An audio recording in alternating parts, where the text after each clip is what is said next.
신바람 사연 아파트, 오늘의 사연 시작하겠습니다. 저는 올해 29살입니다. 대학교를 졸업하자마자 취직을 했고 처음 다닌 회사가 제가 생각하는 방향과는 맞지 않는 것 같아 반년 정도 다니다가 과감하게 사직서를 제출했어요. 그리고 남은 반년을 다시 열심히 준비해서 지금 다니는 회사에 들어오게 되었지요. 월급이라고 6개월 받았던 것도 새로 취직 준비를 하면서 홀랑 까먹었지만 그렇게 1년 보낸 시간을 날렸다는 생각이 들지 않게 새로운 회사에 들어가면서부터는 좀 더 열심히 저축을 했습니다. 제가 본격적으로 저축을 시작하면서 부모님 덕을 좀 많이 봤어요. 원래는 혼자 자취를 했는데 새 회사 들어가면서 교통이 부모님 집에서 출퇴근하는 게 더 가까워서 방을 빼고 집으로 다시 들어갔거든요. 덕분에 나가던 월세만큼 더 돈을 아낄 수 있었고 필요한 지출이 생기면 부모님 찬스를 쓸 때도 있었어요. 새 회사에 어느 정도 익숙해지고 자리가 잡히면서 지금의 남자친구를 만나게 되었습니다. 인연을 만나다가 자연스럽게 결혼 이야기가 나온 케이스예요. 남자친구는 저보다 4살 위였고 회사 이름이나 벌이나 서로 비슷했어서 그런가 결혼 이야기가 처음 나왔을 때 조건 같은 부분에서 네가 잘났네, 내가 잘났네 따질 만한 건 없었습니다. 벌이 부분에서 사실 차이가 있긴 했었죠. 하지만 나이 차이도 있고 제가 1년을 쉬었던 일도 있다 보니 남자친구가 경력이 저보다 몇 년 더 앞서 있었기 때문에 나는 차이이지 직급이나 호봉을 똑같이 두고 본다면 별 차이 없이 비슷비슷한 정도라서 비슷한 벌이라고 한 겁니다.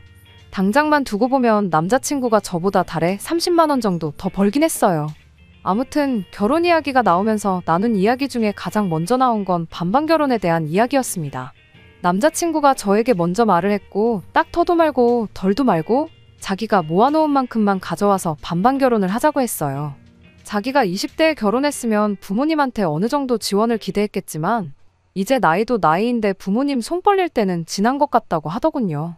뭐 공증을 받아놓고 그런 건 아니었지만 사실 저는 훗날 제가 결혼할 때가 오면 부모님께서 지원을 해주겠노라고 이미 꽤 오래전부터 이야기를 해주셨었어요. 그것도 꽤나 큰 금액으로 말이죠. 제가 외동딸이라 그런 것도 있지만 부모님께서 매번 제 결혼에 대해 하시던 말씀 중 하나가 너 시집가면 해달라는 거 다 해줄 수 있다. 대신 너무 현재의 모습만 보고 결혼 상대를 정하지 말고 그 사람의 장래성까지 다 따져보고 선택하라는 말이었어요. 당장 제 결혼 상대가 보잘것없을지라도 앞으로의 가능성 같은 것도 관찰해보란 소리셨죠. 경제적인 부분은 당신들이 지원해줄 수 있으니 저랑 앞으로 더 좋은 미래를 꾸려나갈 수 있는 그런 사람을 만나라는 말이었습니다. 저희 부모님이 뭐 억만장자 같은 부자는 아니지만 경제적으로 부족하신 건 없어요. 저희 부모님은 정육점을 하시는데 주변에 도보로 아파트 단지가 밀집해 있기도 하고 주변의 마트가 애매한 위치에 있는 자리에서 하고 있다 보니 장사가 엄청 잘 됩니다. 한자리에서 오래 하셨기 때문에 경쟁업체가 생겨도 큰 타격이 없었고 정직하게 장사하셨다 보니 단골도 엄청 많으시고요. 그 덕에 저희 삼촌들까지 해가지고 가게를 2개를 더 냈어요. 그 가게들도 저희 부모님이 차려준 거라 삼촌들이 따로 저희 부모님께 매출의 일부를 주고 있기도 하고요. 당장 부모님이 가게를 팔아버려도 2분 노후까지 먹고 사는데 지장이 없을 정도로 경제적인 부분에선 아쉬울 게 없는 상황이셨거든요. 여유가 있으시니 할 수 있는 말이겠지만 아무튼 저한테 늘상 강조하셨던 게 장래성 있고 오래 행복할 수 있는 사람과 결혼하란 이야기를 자주 하셨습니다. 이야기가 잠깐 새긴 했는데 아무튼 남자친구가 부모님 도움을 받지 않겠다고 하는 말이 터무니없는 소리처럼 들리지는 않았습니다. 저도 이직 후에 1년 낭비한 거 메꾸겠다고 열심히 돈을 모으고 하다 보니 나름 돈 모으는 방법도 터득하고 거기서 돈 모으는 재미가 뭔지도 알게 되었거든요. 게다가 저나 남자친구가 월급이 적은 편도 아니고 하나하나 작은 목표부터 이루어 나가는 것이 처음부터 모든 걸 다 갖추고 시작하는 결혼보다 훨씬 의미 있고 값진 경험이 될 수도 있겠다고 생각했어요. 그 값진 경험이 저희 부모님이 늘상 강조하셨던 좋은 미래를 꾸려나갈 수 있는 밑거름이 될 수 있겠다는 생각이었죠. 그래서 남자친구한테 반반 결혼 나도 좋다고 했어요. 원래 부모님 지원을 받을 계획이 있긴 했지만 오빠 말대로 우리 힘으로 우리 앞길 잘 꾸려나가보자 말했죠. 대출이 조금 생기긴 하겠지만 회사에서 직원들 대상으로 좋은 금리로 대출해주는 복지제도가 저희 회사나 남자친구 회사나 둘 다 가지고 있던 상황이기도 했고 그렇게 양쪽 회사에서 대출받고 모은 돈 합치고 하면 자동차나 리모델링은 조금 무리겠다 싶기도 하지만 두 사람 시작할 작은 신혼집의 결혼식 비용 정도는 모두 충당하겠다 싶었거든요. 대출이야 요즘 대한민국에 대출 없이 사는 사람이 어디 있겠으며 그거 갚아나가는 것 또한 좋은 기회가 될 거라고 생각했기에 이자 정도는 무리도 아니겠다는 생각이기도 했었어요. 그런데 남자친구가 제 대답을 듣더니 자기는 그렇다 쳐도 저는 부모님 지원을 받아야 하는 거 아니냐고 묻더라고요. 양가 지원 없이 우리 힘으로 시작하자는 소리 아니었냐. 그런데 갑자기 무슨 지원 타령이냐 제가 물어봤어요. 그랬더니 남자친구가 자기가 얼마나 모아놓았을 줄 알고 아무 도움 없이 반반 결혼을 할 수 있다고 생각한 거냐고 대답을 하더라고요. 그때는 아차 싶었어요. 생각해보니 남자친구가 저보다 나이도 많지, 회사 생활도 오래 했지, 거기에 월급도 더 많은데 남자친구가 지원을 받지 않겠다고 한 건 자기가 안 받겠다는 말이었고 반반 결혼하자는 건 자기가 모아놓은 만큼 저도 가져오라는 소리였는데 저 혼자 그걸 오해했구나 싶어서 얼굴이 다 화끈거렸네요. 아무튼 그래서 그때 처음으로 서로의 경제 상황에 대해서 오픈을 했어요. 연봉이랑 이런 사소한 것들이야 연애 시작하고 얼마 지나지 않아서 서로가 공유를 했지만 그동안 얼마나 모아놓았는지에 대해서는 사실 한 번도 이야기했던 적이 없거든요. 그런데 남자친구가 자기가 모아놓은 돈은 6천만 원이다 라고 이야기했을 때 대체 이 사람은 무슨 자신감으로 나보고 부모님 지원을 당연하게 받아야 그 돈을 맞출 수 있다고 생각한 거지 싶었습니다. 그렇게 자신있게 말한 사람치고는 조금 애매한 액수잖아요. 물론 6천만 원이 적은 돈은 아니지만 그래도 그렇게 자신있게 말할 정도였으면 아무리 못해도 저는 1억은 충분히 모아놓았을 거라 그렇게 생각했었죠. 어쨌든 저도 경력이 꽉 채운 4년밖에 안 돼서 제가 모을 수 있는 돈의 상한은 정해져 있었지요. 부모님 덕을 많이 보기는 했지만 그렇다고 해서 제가 지출을 하나도 안 하고 월급 전부를 저금했던 건 아니었으니까요. 그래도 총액만 두고 보면 남자친구가 모아놓은 돈보다 제가 1,000만 원 더 많았습니다. 남자친구가 제가 모아놓은 돈의 액수를 듣고 말수가 적어져서 우스갯소리로 부모님 지원은 내가 아니라 오빠가 받아와야겠다 하고 놀렸어요. 남자친구도 그 말에 정신이 퍼뜩 들었는지 어떻게 제 연차수에 그런 많은 돈을 모았냐고 묻더라고요. 그래서 제가 여러모로 부모님께 지원을 받은 게 있다. 지금도 부모님 집에서 살고 있고 생활비도 따로 보태는 게 없다 보니 돈이 잘 모이더라. 이렇게 말은 해줬어요. 그래도 남자친구라고 자존심 상하지 말라고 최대한 제가 돈 모으기 좋았던 상황이었다고 좋게 이야기했던 거예요. 남자친구는 잠깐 말수가 다시 줄어들더니 그럼 그럴 게 아니고 자기보다 더 모아놓은 그 1,000만 원은 우리 결혼하거든 저희 부모님께 드리면 어떻겠냐고 물어왔습니다. 그 1,000만 원이 더 있다고 해서 우리가 아예 대출을 안 받을 것도 아니고 3억을 대출받나 3억 천을 대출받나 그게 그거 아니겠냐고 하더라고요. 1,000만 원 아끼는 거 좋지만 이자 차이가 크게 나질 않으니 차라리 그 돈으로 여태까지 부모님한테 받은 은혜를 갚는다고 생각하면 저희 부모님께서 반드시 저를 대견스럽게 여기실 거고 참 좋아하시지 않겠냐 하더라고요. 일석이조로 제가 큰 효도할 수 있는 기회이기도 하지 않냐면서 말이죠. 그 속이 뻔히 보이긴 했어요. 결론은 자기가 부모님한테 지원받을 생각은 여전히 없다는 말을 좋게 돌려서 말한 거였죠. 그렇다고 자기가 당장 어디서 1,000만 원이 생기진 않을 것 같으니 차라리 그 1,000만 원으로 기분 내고 반반 결혼하자는 말이었지만 그래도 그땐 그냥 남자친구가 했던 말 중에 그런 뻔한 속셈은 계산 안 하고 좋은 쪽만 생각해서 그렇게 하겠다고 했죠. 남자친구 말 맞다나 1,000만 원이 크다면 큰 돈이지만 저희가 거의 대출받는 액수도 상당했다 보니 그거 생각해보면 또 그렇게 큰 액수도 아니고 게다가 당장 남자친구 월급이 저보다 높았으니 그거 생각하면 그러려니 넘어갈 수 있는 액수이기도 했고 저도 여태까지 부모님 집에 얹혀 살면서 이득 본 게 많았으니 효도한다 생각하면 못할 것도 없겠더라고요. 그래서 남자친구한테 그렇게 하겠다 말했죠.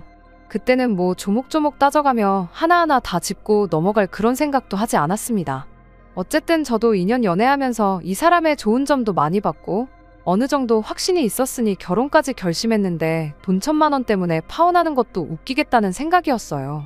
아무튼 그렇게 얼추 결혼 자금에 대해서 이야기가 끝나니 결혼도 어느 정도 확실시되는 분위기였어요. 그리고 그때쯤 해서 서로를 양가 부모님께 소개를 하게 되었죠. 남자친구를 저희 부모님께 소개시키는 날이었는데 원래는 며칠 동안 고생해서 따로 예약해놓은 장소가 있었는데 부모님 가게 사정 때문에 아쉽게 예약 취소를 해야 했습니다. 급한 대로 약속 장소를 바꿔서 저희 집 근처에 있는 그나마 분위기 괜찮은 레스토랑으로 다시 예약을 했습니다. 가게 앞에서 부모님과 합류해서 부모님 차로 같이 이동을 했어요.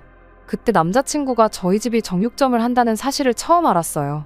저한테 부모님이 정육점을 하시는구나 하고 말하고는 고기는 원 없이 먹어봤겠네. 우리 결혼하면 고기 반찬은 매일같이 먹을 수 있겠다. 뭐 이런 반응을 보였습니다. 그때는 대수롭지 않게 넘겼어요.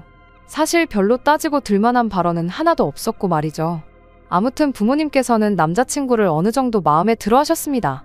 말씀드렸다시피 저랑 스펙 같은 건 누가 잘났네 따질 것도 없이 비슷했고, 무엇보다 남자친구 태도나 행동에서 자신감이 보인다고. 요즘 사람들 공부만 했어서 그런가 자기 의견 말하는데 소극적이고 샌님 같은 사람들 많이 봤는데 그런 점이 남자다워 보인다며 마음에 참 들어 하셨지요. 똑같은 조건의 사람이라면 매사에 자신감이 있는 사람이 나중에 가서 더 성공하는 법이라며 늘상 강조하시던 장래성에 대해서도 좋게 보셨던 것 같아요. 아무튼 그렇게 양가에 서로 인사를 드리고 나니 저희 결혼이 더더욱 본격적으로 진행이 되는 듯 보였어요. 양가의 인사 끝나고 나서는 자연스럽게 상견례 날짜를 잡았지요. 상견례 때는 별다른 이상한 점을 느끼진 못했어요. 다만 이상했던 건 예비 시어머니가 제가 혼자 인사드리러 갔을 때는 이것저것 질문도 많고 말도 많았는데 유독 상견례 날에는 딱딱 짧게 필요한 말만 하고 대답만 하고 그랬습니다. 저만 있을 때랑 또 저희 부모님이 같이 계실 때랑 느낌이 다르니 그러는 거라 생각했어요. 상견례 분위기 자체는 나쁘지 않았거든요. 결혼 준비에 대해서는 저랑 남자친구 두 사람에게 전적으로 맡기는 걸로 하고, 예단이니 예물이니 이런 건 나중에 기회가 생기면 한 번 더 자리를 만들어 이야기를 나누자고 했고, 상견례는 그렇게 문제없이 끝이 났지요. 양가 상견례도 별탈 없이 끝났고 이제 뭐 결혼하는 건 시간 문제구나 싶었지요. 제 친한 지인들 몇 명한테만 나 곧 있으면 결혼한다고 제 소식을 알렸고, 청첩장이 나오면 나오는 대로 다른 사람들한테도 전부 알릴 계획이었습니다. 그런데 상견례 지나고 나서 며칠 지나지 않아서 예비 시어머니한테서 저만 따로 만나고 싶다는 연락을 받게 되었어요.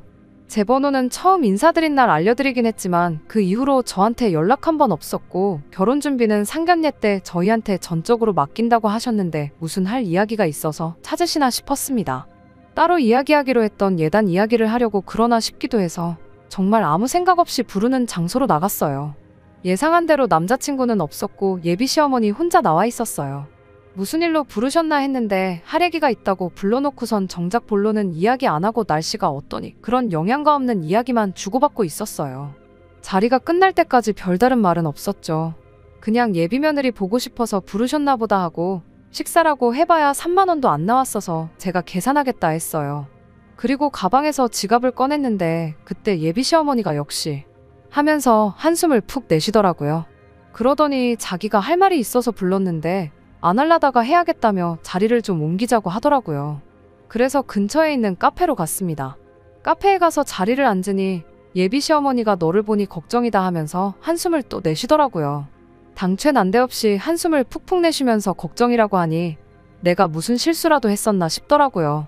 아무리 생각해도 잘못한 게 없는데 뭐 때문에 저렇게 실망스러운 얼굴로 걱정이 이만저만이 아니라고 하는가 했더니 얼토당토하는 소리를 꺼내더군요. 제가 명품에 환장한 사람처럼 보여서 걱정이라고요.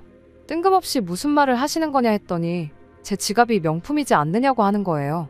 명품은 맞긴 한데 이건 제가 대학교 들어갔을 때 아버지한테 선물 받은 지갑이에요. 가방도 같은 브랜드로 하나 있긴 한데 그건 처음 취직했을 때 어머니께서 사주셨던 거고요. 제 돈 주고 사본 적도 없고 집에 명품이라고는 그거 2개밖에 없는데 저에 언제 뭘 보고 제가 명품을 밝힌다고 하시는 거냐 되물었어요. 아까 전 식당에서 계산할 때 그제서야 제가 지갑 꺼내는 거 보고 브랜드 로고를 봤던 건데 제 지갑 하나만 보고 제가 명품을 밝힌다고 생각한 거면 솔직히 너무 억울하잖아요. 그랬더니 예비 시어머니가 상견례 때 이야기를 꺼내더라고요. 상견례 때는 심지어 명품 비슷한 것도 안 하고 있었는데 무슨 소리를 하시는 거냐 물으니 너 말고 너희 어머니 하면서 그걸 또 언제 하나씩 다 봤는지 저희 어머니가 들고 나온 가방이며 액세서리며 전부 기억해내서는 어디 브랜드 거인지 줄줄 웃고 있더라고요. 상견례 때 보니 예비 사돈이 허영이 조금 심한 것 같더라 하면서 딸은 그 어미를 닮을 수밖에 없는 법인데 당신은 제가 남자친구랑 결혼하면 그때부터 본격적으로 명품을 사모으면 어떡하냐고. 그게 걱정돼서 미리 한마디 해주려고 저를 불러냈다는 겁니다. 저희 어머니가 명품 몇 개 가지고 계신 건 사실이지만 자리가 자리였으니만큼 힘주고 나가셨던 건데 그게 뭐 문제가 될 게 있냐고 또 되물었어요. 그리고 반반 결혼하는 데다가 맞벌이 하는데 갖고 싶은 게 있으면 명품이든 가품이든 상황이 되면 사는 거지 그게 왜 문제가 되느냐고도 한마디 했죠. 그랬더니 제 생각부터가 틀려먹었다면서 예비사돈 정육점 하는데 그런 비싼 장구들이 필요나 하냐며 지금 말하는 거 보니까 좋게 경고만 하고 끝내려고 했는데 이참에 아주 정신머리를 싹 바꿔놓아야겠다고 혼자 진지해서 있는 겁니다. 송충이는 솔잎만 먹어야 된다는 말 못 들어봤냐면서 옛 성현들의 말이 틀린 게 하나도 없답니다. 부모는 자식의 거울이란 말도 마찬가지라고요. 뭔 소리를 하고 싶어서 저러나 했더니 정육점 하는 저희 부모님이 주렁주렁 명품을 하고 다니는 게 말이나 되냐는 소리를 하고 싶었던 거예요. 부모는 자식의 거울이라는 말을 꺼내는 것도 역시 명품 밝히는 어머니 밑에서 자란 딸이니 똑같을까봐 걱정이라는 말을 하고 싶었던 거고요. 듣자 하니 정말 예비 시어머니와 예비 며느리라는 관계를 떠나서 너무 열이 받더라고요. 종알종알 떠드는 거 좋아하시는 분이 상견례날에 왜 말이 없나 했더니 저희 어머니가 어디 백 들고 어디 팔찌를 하고 무슨 귀걸이를 하고 나왔는지 옷은 어디 브랜드인지 전부 관찰하고 있어서 말이 없었던 거였죠. 가방이야 로고가 커다랗게 박혀있으니 그렇지만 옷이며 장신구며 그런 건 어디 브랜드인지 줄줄 꿰고 있는지 누구야말로 명품에 환장해서 보기만 해도 어디 제품인지 다 알고 계시냐고 따졌어요. 그리고 정육점 하시면 뭐 명품백 들면 안 되는 법이라도 있냐고 손님들 고기 담아주는 검정 비닐봉투라도 들고 다녀야 하는 거냐고 한마디 했습니다. 오히려 사람을 그 직업으로 평가하는 아줌마 때문에 아줌마 아들도 다시 보인다고 했어요. 제가 보통 저희 부모님 버리가지고 자랑은 하지 않지만 그날은 안 할 수가 없었네요. 저희 부모님이 한 달에 얼마를 버시는지나 알고 그러시냐. 저희 어머니가 피땀 흘려 번 돈 알아서 쓰신다는데 남이 사 관심 끄고 부러우면 아줌마도 하나 사서 들고 다니라 했죠. 명품 때문에 거덜날 우리 집 주머니 사정 걱정할 시간에 아줌마 아들 월급 관리부터 똑바로 시키라고요. 제가 말은 따로 안 했지만 당장 반반 결혼은 하고 싶은데 부모님한테 돈 한 푼 못 받아올 것 같다고 제가 모은 돈 엄마한테 주라던 사람이 아줌마 아들이라고요. 나보다 일을 해도 몇 년을 더 했고 월급을 더 받았어도 몇 번을 더 받았는데 어떻게 나보다 모아놓은 돈이 더 적을 수가 있냐고. 사람이 명품 몇 개 들고 다닌다고 해서 과소비한다고 말하기 전에 아줌마 아들 소비 습관부터 고쳐놓고 이야기하라 했습니다. 부모는 자식의 거울이라고 하지 않았냐고. 하나를 보면 열을 아는 법인데 남자친구도 어떤 사람인지 수준이 딱 보인다고 했어요.